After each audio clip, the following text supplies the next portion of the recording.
So here is the time and date page for Darwin, Australia, showing us the direction of sunrise and sunset. The sun rose at 103 degrees east, which is south of due east, and will set at 257 degrees west, south of due west. But the interesting thing today in Darwin is that the sun was directly overhead at local noon, an altitude of 90 degrees. Let's see what that looks like. So it's currently the 26th of October 2022 and I'm in Darwin, Australia.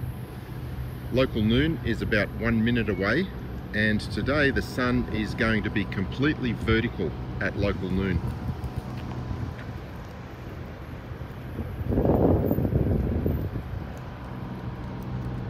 You can see by the shadows.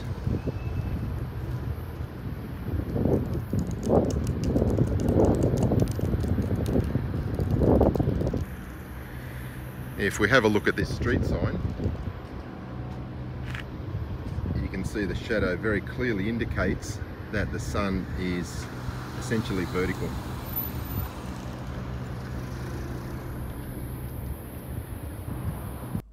So Darwin, Australia is located at approximately 12.5 degrees south latitude, and that means it is well north of the Tropic of Capricorn. This is why the sun can be seen vertically at local noon twice every year, as it was today. This is an equatorial mount, and when correctly aligned for Darwin, the telescope will be angled upwards from horizontal by 12.5 degrees and facing south. That is the location of the south celestial pole from Darwin.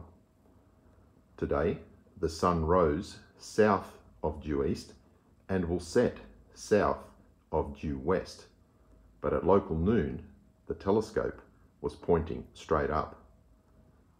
As we know, the equatorial mount can track the motion of the sun using a single axis of rotation from sunrise to sunset.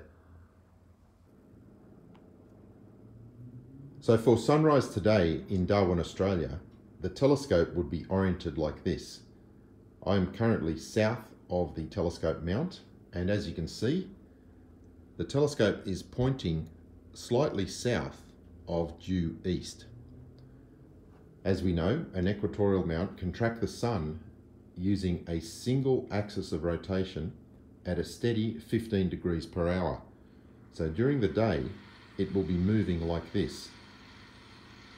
With the current geometry, at local noon, the telescope will be pointing straight up.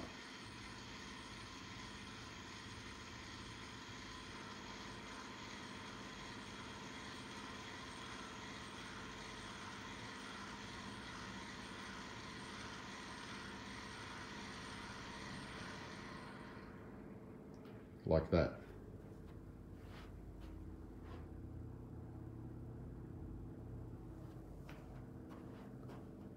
As it continues rotating on a single axis at a steady 15 degrees per hour, it will end up facing south of due west at sunset.